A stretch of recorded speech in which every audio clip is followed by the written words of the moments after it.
Bonjour à tous, merci d'être présents. Et puis, on est là aujourd'hui pour le lancement officiel de notre saison 2019-2020. Donc, Thierry Brochard va vous présenter les objectifs précis de cette saison, les objectifs sportifs, et puis on reviendra un petit peu sur notre préparation et puis sur les dates clés de ce début de saison. Donc, d'abord la parole à notre président. Merci. Bonjour à tous. Donc, les objectifs sportifs pour cette année, que je vous l'avais dit à ma prise de présidence au mois de juillet, c'est de retrouver les playoffs. Donc ça, c'est le premier objectif. Le deuxième objectif, c'est d'avoir 70% de victoire à la maison. Parce que l'an passé, on a été un peu en dedans sur les victoires à domicile. Donc ça, c'est primordial pour cette année. L'objectif suivant, c'est la Leaders Cup, avec au minimum sortir des poules. Ce qui serait satisfaisant, c'est de faire le quart final, et le top, c'est de faire la finale à Disneyland Paris. Donc voilà pour les objectifs sportifs, avoir une belle cohésion d'équipe, un bon vestiaire, et puis que l'équipe ait une âme de guerrier. Voilà. Je voulais dire de warrior, mais bon, c'était un peu... C'était le même. Voilà, c'était le même. Voilà en ce qui concerne les objectifs.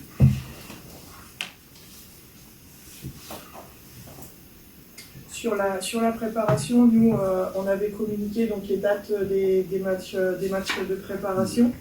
C'est pas de matchs amicaux, hein, donc on appelle ça des matchs de préparation. Donc il n'y a rien qui a changé. Donc je ne sais pas si vous avez besoin de reprendre toutes les dates ou si vous avez déjà, on avait envoyé un visuel avec les dates clés. Donc le premier match sera le 25 août à la Chaise Giraud contre Chaland. Le 4 septembre contre Quimper, donc ce sera en milieu de stage, donc on sera en stage du 2 au 6 à Saint-Brieuc, donc c'est un stage de cohésion d'équipe, comme chaque année.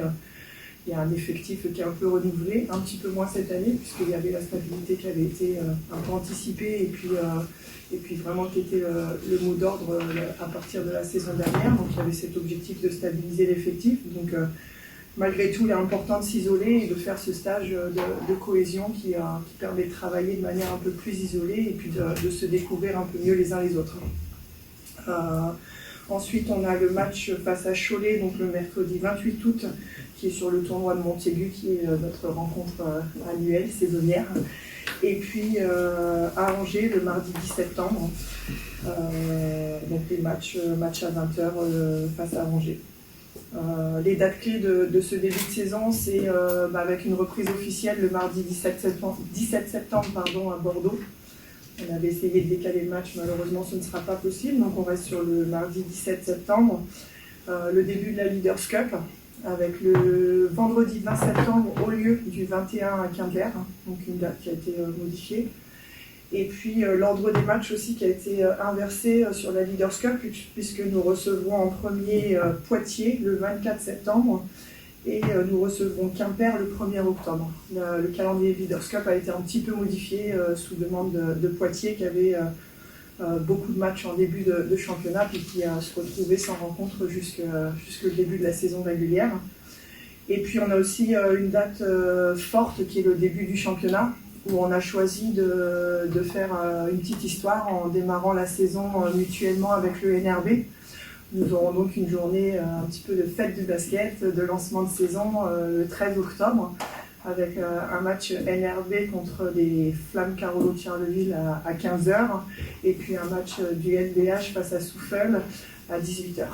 Le samedi, ça ? Le dimanche 13. Le dimanche 13, ouais. Les horaires plutôt que les horaires habituels. C'est le dimanche, donc l'idée c'est vraiment de solliciter tout le monde du basket. On a envie de lancer officiellement les deux championnats, puisque ce sera les premiers matchs officiels de championnat pour chaque équipe, à domicile, puisque le NRB aura déjà commencé. Mais l'idée c'était de montrer le basket à la Trocardière, et puis d'avoir une opportunité de solliciter tous les licenciés basket, et puis d'avoir le public familial qu'on a l'habitude aussi de faire venir dans cette salle. Donc on sait que les débuts de saison c'est un petit peu au ralenti en général puisque les gens attendent de voir un peu les résultats et puis de se mettre dans le bain avec la rentrée scolaire, le retour des vacances. Mais on avait envie de vraiment faire cette promotion sur le lancement de saison puisque on sait l'importance de démarrer sur une saison un petit peu en fanfare pour dynamiser ce remplissage et puis essayer de fédérer autour de ce projet et puis de cette nouvelle équipe. J'ai juste une petite question concernant la Leaders Cup. Elle est un petit peu pour vous trois finalement, parce que c'est vrai que là elle est annoncée comme un objectif. C'est la première fois qu'on entend que oui, dans la Leaders Cup, il y a une envie déjà d'aller chercher de la perf et d'aller au bout. C'est quoi qui a... Un calendrier particulier. Oui, déjà, et puis il faut savoir que c'est une place qualificative pour les playoffs. Donc, vous gagnez la Leaders Cup, vous êtes qualifié en playoffs. Surtout c'est une saison particulière. On a un championnat très Avec une seule relevé. montée, ouais, c'est un championnat très relevé. Donc je pense qu'aujourd'hui, le potentiel et les axes de mettre toutes les chances de ce côté, c'est aussi de bien faire en Leaders Cup. Ça change quelque chose toi JB dans ta vision, je suppose, dans ton organisation de préparation, que de te dire qu'il faut déjà perfer très, très vite et très tôt? Après, non, ça change pas fondamentalement les choses. L'objectif pour nous, c'est de prendre tous les rendez-vous qui vont se présenter à nous dès maintenant, de les prendre le plus sérieusement possible. Alors, en ayant toujours en tête qu'on doit se préparer pour être prêt sur le début de championnat, ça c'est évident. Maintenant, on a réussi à stabiliser certains joueurs, alors pas autant qu'on l'aurait souhaité à la base, hein, que le départ de Mafessac avait signé 2 ans et tout ça, mais le but étant clairement aussi par rapport aux nouveaux joueurs qui vont arriver dans l'effectif, hein, de vraiment faire connaissance avec la division, en l'occurrence pour les joueurs étrangers qui n'ont pas connu, qui ne connaissent pas cette division-là. On va être avec Quimper et Poitiers, qui je trouve ont construit vraiment de beaux effectifs, et ça va nous mettre dans le vif du sujet tout de suite. À partir de ce moment-là, comme pouvait le dire Thierry Audrey juste avant, on sait que cette année aussi, pas de montée sur la première place. Forcément, la Leaders Cup, elle, c'est plus pour prendre le 9e spot, mais pour prendre le 8e.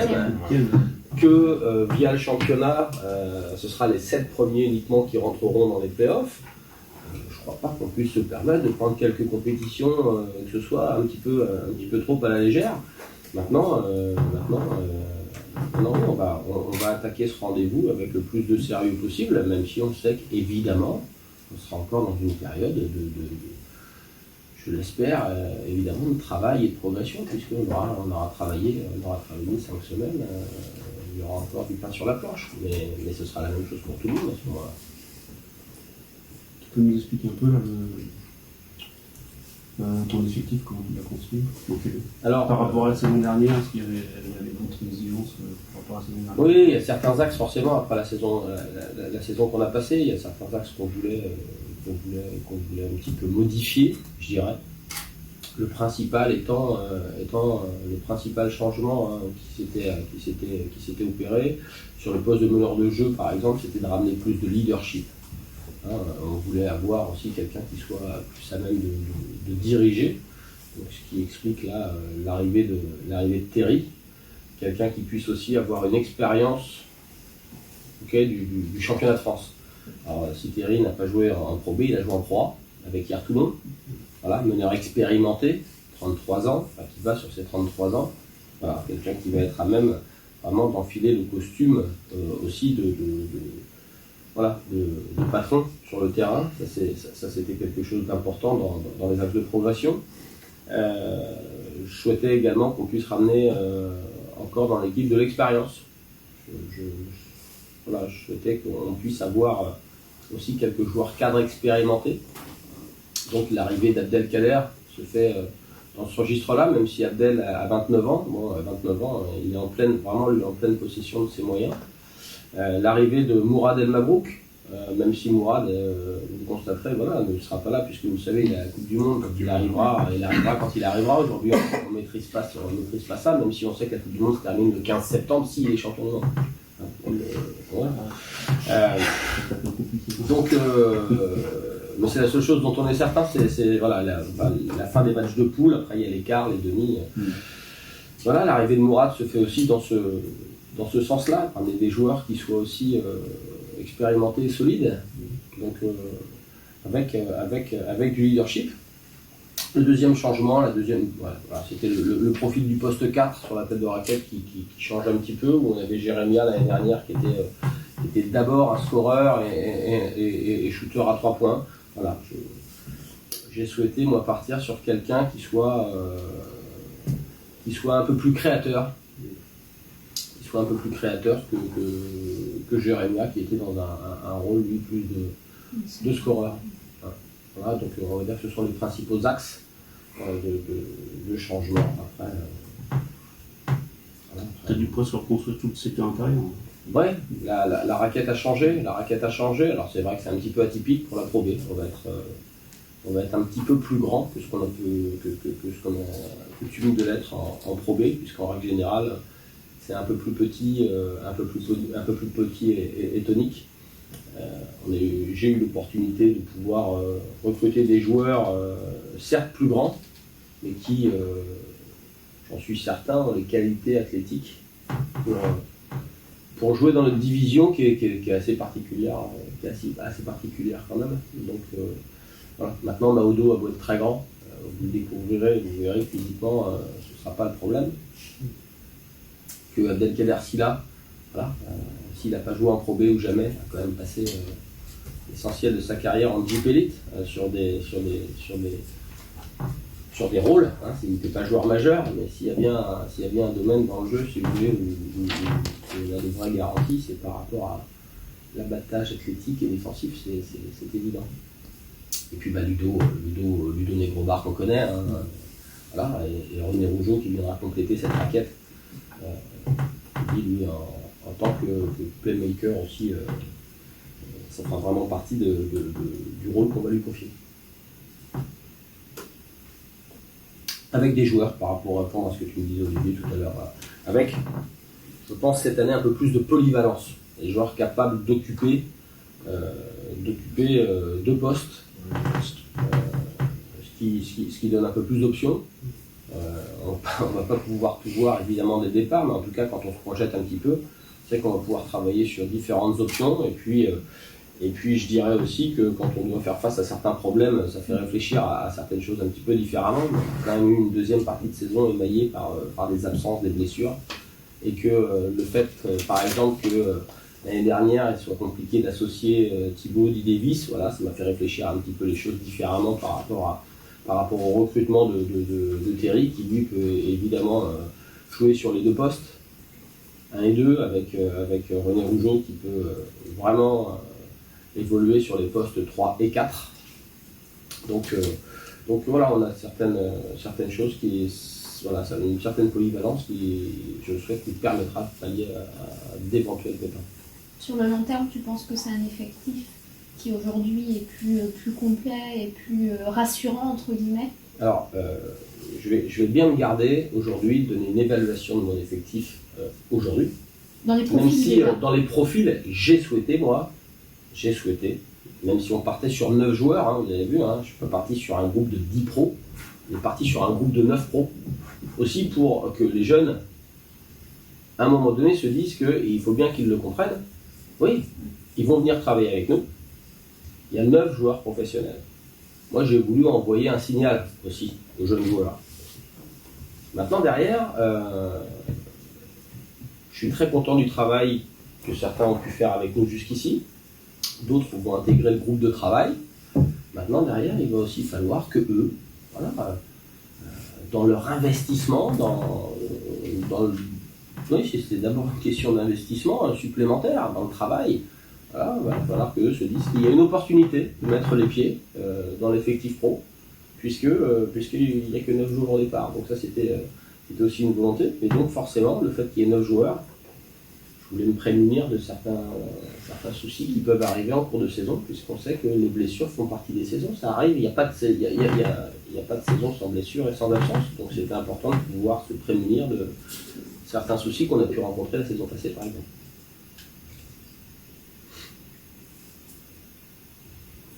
La confiance de compléter l'effectif avec aussi des jeunes, ça fait partie de la volonté politique qui a été mise depuis 2 ans, hein, de travailler et de collaborer avec la partie associative.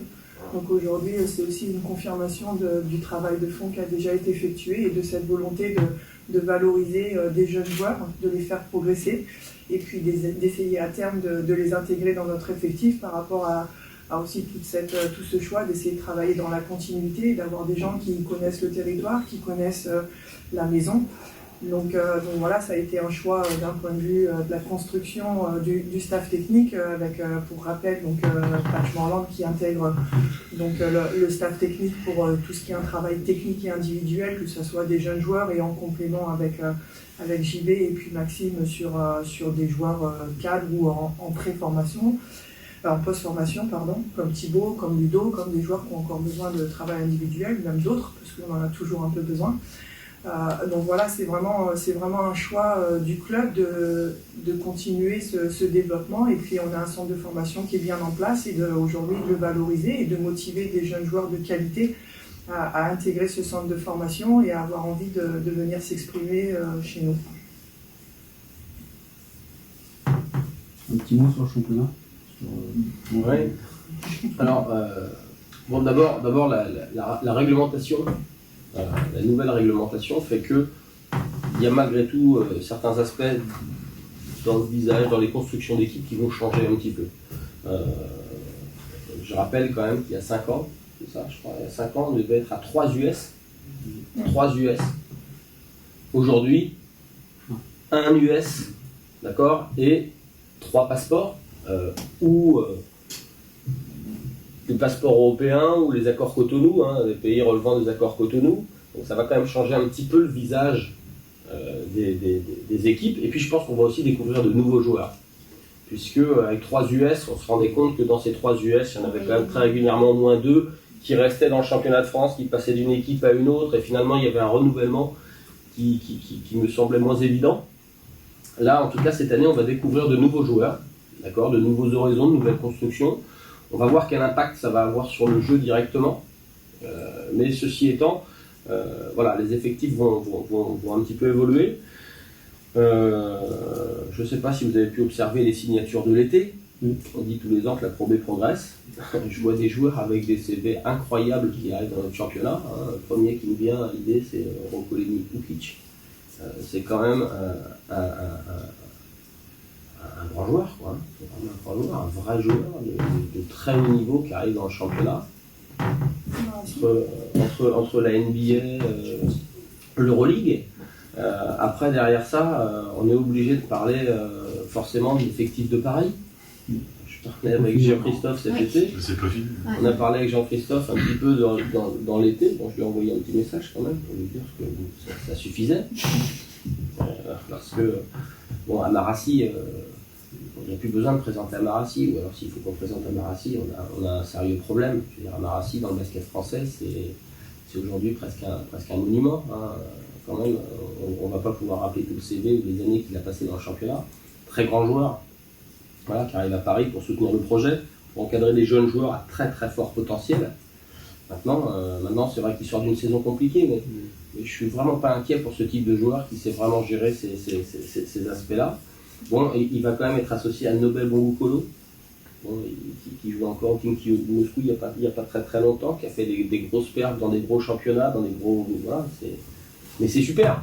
Je veux dire, voilà, si ça peut mettre aussi un coup de projecteur sur la Pro B, si ça peut relever encore le niveau de ce championnat, que beaucoup considèrent comme étant la meilleure deuxième division d'Europe, et peut-être un peu plus que ça, si on enlève la J-League qui évolue encore depuis quelques temps, mais voilà, le niveau de la Pro B va encore être très très relevé, vraiment très relevé. On a pris 3 exemples rapides là. Maintenant, on va pas énumérer tous les joueurs, mais Tim Blue qui reste à Antibes, quand on voit ce qu'il faisait en Pro A, quand on l'a connu nous en Pro B il y a quelques années. Enfin voilà, ce Sean King qui revient à Denain, enfin il y a quand même vraiment de très très très bons joueurs dans cette division. Ça va être encore une division très dense, je pense, avec un championnat très dense, dans lequel faire des pronostics est un jeu très très très dangereux. Voilà. Donc il va falloir être capable, pour être performant, ça par contre ça ne changera pas, il faudra pouvoir être très régulier. Puisque les équipes, il faudra se méfier. Notre premier match de championnat, Tuffel-Wollersheim, il faudra d'entrée de jeu se méfier. On sait que c'est une équipe qui a dominé son championnat l'année dernière, qui arrive avec une vraie dynamique. À nous de nous préparer pour être prêts le jour J, mais qu'on soit bien prévenus. Il n'y aura pas de petites équipes, il n'y aura pas de match facile. Ça, c'est quelque chose d'évident.